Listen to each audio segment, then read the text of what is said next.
చిత్తూరు జిల్లాలో ఒక దారుణమైన సంఘటన జరిగింది. మనం స్క్రీన్ పైన చూడొచ్చు. ఒక మహిళను చెట్టుకు కట్టేసి తాడులతో ఆమెను చిత్రహింసలు పెడుతున్నారు. పక్కనే ఆ మహిళ యొక్క ఒక చిన్న బాబు ఉన్నాడు. అతను ఏడుస్తున్నాడు. అయినా సరే పట్టించుకోకుండా ఆ మహిళను చిత్రహింసలు పెడుతూ రాళ్లతో కర్రలతో కొడుతూ ఒక మహిళ అదే మహిళ పైన దాడి చేస్తుంది మరొక మహిళ. ఆ కట్టేబడి ఉన్న ఆ మహిళ పేరు శిరీష. తన భర్త 3 సంవత్సరాల క్రితం ఒక వ్యక్తి దగ్గర 80,000 రూపాయలు అప్పు చేశాడు. అయితే రీసెంట్గా అతను భార్య బిడ్డల్ని ఇద్దరిని కూడా వదిలేసి పారిపోయాడు.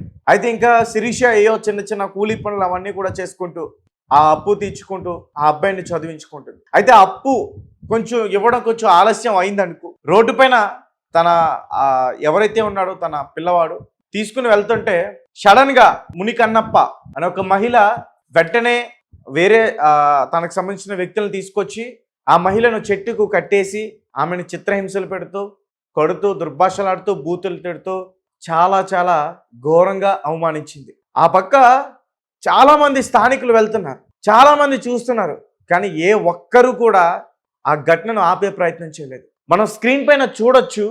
ఆ బాబు వాళ్ళ అమ్మని కట్టేసి కొడుతుంటే ఆ బాబు ఏడుస్తున్నాడు అక్కడ పక్కన. అది చూస్తే ఎంత బాధ అనిపిస్తుంది. కనీసం చిన్నపిల్లవాడు ఉన్నాడు, ఆ చిన్నపిల్ల అబ్బాయి ముద్దు వాళ్ళ అమ్మని ఇలా చేస్తే వాడు భయపడతాడు అనేది కూడా ఆలోచించకుండా ఇంత దారుణమైన ఘటనకి పాల్పడింది మహిళతో పాటు ఎవరో రాజా అంట, అలాగే ఇంకొక పేరు కూడా ఉంది. దాని గురించి కూడా నేను చెప్పే ప్రయత్నం చేస్తాను. సో ఇది చిత్తూరు జిల్లా కుప్పం నియోజకవర్గం నారాయణ మండలంలో జరిగిందంటూ కూడా చెప్తున్నారు. అయితే నారా చంద్రబాబు నాయుడు గారు సంబంధించిన ఈ కుప్పం నియోజకవర్గంలో జరిగిన ఈ సంఘటనని కొంతమంది రాజకీయ నాయకులు, ప్రతిపక్ష నాయకులు అని చెప్పుకోవచ్చు, వాళ్ళు దీన్ని సోషల్ మీడియాలో విపరీతంగా స్ప్రెడ్ చేస్తున్నారు. మంచిదే, స్ప్రెడ్ చేయొచ్చు, కానీ టీడీపీ కార్యకర్త అని వాళ్ళు బ్లేమ్ చేసే ప్రయత్నం చేస్తున్నారు. ఆ ప్లేస్లో వైసీపీ ఉన్నా, టీడీపీ ఉన్నా, జనసేన ఉన్నా, బీజేపీ ఉన్నా, అది తప్పే. అక్కడ రాజకీయ నాయకులు సపోర్ట్ చేస్తానన్నా కోర్టులు ఒప్పుకో, అది తప్పే. ఆ మహిళ క్లియర్గా ఆమెపై దాడి చేస్తున్న ఆ దృశ్యం ఫోన్లో రికార్డ్ అయింది. అది పక్కా ఎవిడెన్స్. ఎందుకు చేస్తుంది అనే విషయం కూడా శిరీష పోలీసులకి చెప్పింది. పోలీసులు కూడా ఆరా తీసుకుని ఆ ముగ్గురిని అదుపులోకి తీసుకున్నారు, అరెస్ట్ చేశారు. కొన్ని సెక్షన్స్ కింద కూడా వాళ్ళని అరెస్ట్ చేయడం జరిగింది. ఆ సెక్షన్స్ ఏంటో కూడా నేను చెప్పే ప్రయత్నం చేస్తాను. అండ్ ఒకసారి మనం చూడొచ్చు, మహిళ పైన దాడి చేస్తుంది ఎవరో కాదు, మరొక మహిళ.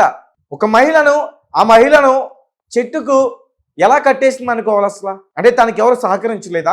తనతో పాటు వేరే వాళ్ళు ఇంకెవరో రాలేదా? లేదు నేను ఒక్కదాన్ని అని చెప్తుంటే నమ్మేస్తారా? తనతో పాటు వేరే వాళ్ళు సహకరించడం వల్లే బలవంతంగా ఆ రోడ్డు పక్కన ఉన్న ఆ చెట్టు కట్టేసి ఆ అబ్బాయిని పక్కన కూర్చోబెట్టి కట్టెలతో కర్రలతో రాళ్లతో ఆమె పైన దాడి చేస్తుంటే పాపం ఒక పెద్ద ఆపే ప్రయత్నం చేశాడు. నిజానికి శిరీష ఒంటికి కూడా గాయాలైంది. శిరీష వయసు కూడా పెద్ద ఎక్కువ కాదు, ఆమెకి 25 సంవత్సరాలు, ఒక 5 నుంచి 6 సంవత్సరాల బాబు అనుకుంటా. సో ఈమె భర్త పేరు తిమ్మకన్నప్ప. ఇతను 3 సంవత్సరాల క్రితం మునికన్నప్ప దగ్గర 80,000 రూపాయలు అప్పు తీర్చుకున్నాడు. దాని తర్వాత అది తీర్చలేక భయపడి ఊరుదులు పారిపోయాడు. వాళ్ళకి ఏమైనా సమస్యలు ఉండొచ్చు, ఆర్థిక సమస్యలు ఉండొచ్చు, లేదంటే ఇతర ఏవైనా కారణాలు ఉండొచ్చు, కానీ అప్పు చేసింది మాత్రం వాళ్ళ హస్బెండ్. కానీ ఆమె అప్పటికీ తీరుస్తుంది. లేదు తీర్చకపోతే వీళ్ళు దాడులు చేసినా సరే అనుకోవచ్చు. దాడులు చేయడం కూడా తప్పు. కోర్టులో ఉన్నాయి, చట్టాలు ఉన్నాయి, పోలీస్ స్టేషన్లు ఉన్నాయి, కంప్లైంట్ ఇవ్వచ్చు. అయినా సరే సగం తీరుస్తున్నా పాపం ఏదో కష్టం చేసుకుని తీరుస్తున్నా సరే ఆమె దారుణానికి పాల్పడిందంటే మరి దీని గురించి ఏం చెప్పాలి? ఆ అబ్బాయి పక్కన నుంచి ఏడుస్తుంటే నాకు అసలు చాలా బాధ అనిపించింది. సరే స్క్రీన్ పైన చూడండి, వాళ్ళ అమ్మను కొడుతుంటే వద్దు వద్దు వద్దు మీకు దండం పెడతా వద్దు వద్దునే ఆ చిన్నబాబు ఏడుస్తా ఉన్నాడు. అలాగే ఆ దృశ్యం చూడండి ఒకసారి. వాళ్ళ అమ్మని ఆ చెట్టుకు కట్టేసి ఉంటే పక్కనే రాళ్ళపైన కూర్చోబెట్టారు. కనీసం ఆ బాబు, ఆమె ఎక్కడికి పారిపోదు కదా. రైట్, ఒకసారి పూర్తిగా మరిన్ని విషయాలు కూడా నేను చెప్పే ప్రయత్నం చేస్తా. అసలు ఎందుకు చేస్తారు, ఎవరెవరి మీద ఏమేమి కేసులు నమోదయ్యాయని కూడా నేను చెప్పే ప్రయత్నం చేస్తా.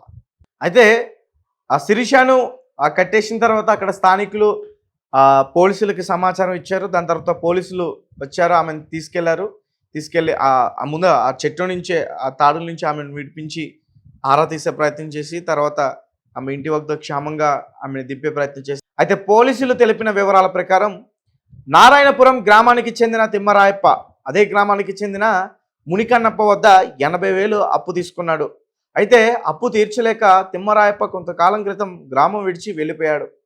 దీంతో అతని భార్య శిరీష తన పుట్టిలైన శాంతిపురం మండలం కెంచనబల్లాకు వెళ్ళి బెంగళూరులో కూలీ పనులు చేసుకుంటూ తన కుమారుడిని పోషించుకుంటుంది. ఈ క్రమంలో సోమవారం తన కుమారుడి టీసీ తీసుకునేందుకు శిరీష నారాయణపురంలో పాఠశాలకు వచ్చింది. ఈ విషయం తెలుసుకున్న మునికన్నప్ప, అతని భార్య మునెమ్మ, కుమారుడు రాజా, కోడలి జగదీశ్వరి ఆమెని అడ్డుకునే ప్రయత్నం చేశారు. భర్త తీసుకున్న డబ్బు వెంటనే చెల్లించాలంటూ శిరీషతో తీవ్ర వాగ్వాదానికి దిగారు. అనంతరం ఆమెను బలవంతంగా లాక్కెళ్లి సమీపంలోని ఒక చెట్టుకు కట్టేసి దాడి చేసే ప్రయత్నం చేశారు. తల్లిని కొడుతుంటే కొడుకు ఏడుస్తున్న శబ్దం మనకి వీడియోలో కనిపిస్తూ ఉంటుంది. ఈ దారుణాన్ని గమనించిన స్థానికులు వెంటనే పోలీసులకు సమాచారం అందించారు. హుటాహుటిన ఘటనా స్థలానికి చేరుకున్న పోలీసులు చెట్టుకు కట్టి ఉన్న శిరీషను విడిపించి ఆమెను రక్షించారు. అక్కడి నుంచి వాళ్ళ ఇంటికి తీసుకెళ్లే ప్రయత్నం చేశారు. బాధితురాలు శిరీష ఇచ్చిన ఫిర్యాదు మేరకు మునికన్నప్ప, మునెమ్మ, రాజా, జగదీశ్వరిపై కేసు నమోదు చేసి దర్యాప్తు చేస్తున్నట్లు పోలీసులు తెలిపారు. భర్త చేసిన అప్పు కోసం భార్య ఇలా హింసించడం పట్ల సర్వత్రా తీవ్ర ఆగ్రహం వ్యక్తం అవుతుంది. పోలీసులు ఎవరైతే అక్యూజర్స్ ఉన్నారో వాళ్ళపైన కొన్ని సెక్షన్స్ కింద కేసులు కూడా పెట్టడం జరిగింది. IPC section 341, 323, 324, 506 and 34. సో దీనికి కొంత జరిమానా కూడా విధించే అవకాశం ఉంటుంది. 1 సంవత్సరం పాటు జైలు పాలయ్యే అవకాశం కూడా ఉంటుంది. సో గైస్, చూశారు కదా ఎంత దారుణం. భర్త అప్పు తీర్చలేదని వేరే మహిళ ఆమె కనబడగానే ఆమెను ఒక చెట్టుకు కట్టేసి చిన్న పిల్లవాడు పక్కన ఉన్నాడనేది కూడా చూడకుండా ఆమెను చిత్రహింసలకి గురి చేసే ప్రయత్నం చేశారు. అయితే ఎక్కడెక్కడ స్థానికులు స్పందించి పోలీసులకు సమాచారం ఇవ్వడంతో పోలీసులు హుటాహుటిన అక్కడికి చేరుకుని ఆ బందీ నుంచి ఆమెను విడిపించి పూర్తి ఆరాలు తీసే ప్రయత్నం చేస్తే మిగతా విషయాలన్నీ కూడా బయటపడ్డాయి. మన దృశ్యాలను చూస్తే అర్థమవుతుంది ఎంత కఠినంగా వాళ్ళు ప్రవర్తించారో. ఆ పిల్లవాడు పక్కన ఏడుస్తూ ఉన్నాడు. అమ్మా అమ్మా అమ్మా వద్దు వద్దు అంటూ కూడా ఆ అబ్బాయి ఏడుస్తున్నా సరే కనీసం కనికరం లేకుండా, పాపం అని కూడా లేకుండా ఆ ఏడుస్తున్న అబ్బాయిని బలవంతంగా పట్టుకుని వాళ్ళ అమ్మని చెట్టుకు కట్టేసి కొడుతుంటే నిజానికి ఆ బిడ్డ మనసు ఎంత బాధపడి ఉంటుందో, ఆ అమ్మ మనసు ఎంత బాధపడి ఉంటుందో ఒకసారి అర్థం కావచ్చు. ఇది వీడియో ఒక వ్యక్తి తీయడం వల్ల ఇది బయటకు వచ్చింది, లేదంటే మాత్రం ఇది బయటకు వచ్చిన పరిస్థితే ఉండదు. కాకపోతే కొంతమంది రాజకీయ నాయకులు దీన్ని పాలిటిక్స్ రూపంలో తీసుకెళ్లే ప్రయత్నం చేస్తున్నారు, రాజకీయం చేసే ప్రయత్నం చేస్తున్నారు.